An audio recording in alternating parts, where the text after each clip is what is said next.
Nord Kivu, combat entre le M23 et Wazalendo dans plusieurs villages de Rutshuru.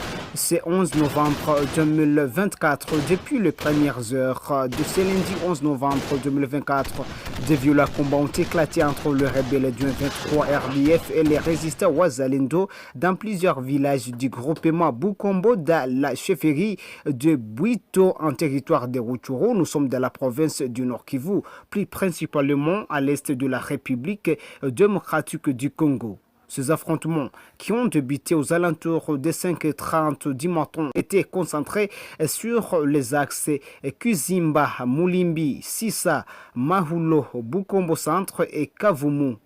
Selon des sources locales citées par les confrères de Volcanews.net, les tirs nourris résonnent depuis 5h30 du matin, poussant la population à un déplacement massif. Certaines sources signalent l'avancée de résistants Wazalendo dans les centres de Bukombo.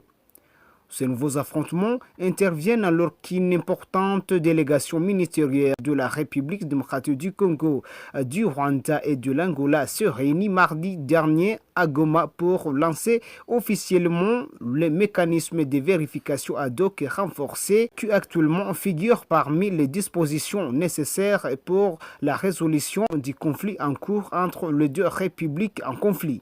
Ces dispositifs visent à réduire des tensions et à instaurer un suivi rigoureux des accusations mutuelles d'agression et de violation du cessez-le-feu signé le 4 août dernier entre la République démocratique du Congo et les Rwandais en Angola. La situation qui a régné à Walikale la journée du lundi 11 novembre 2024.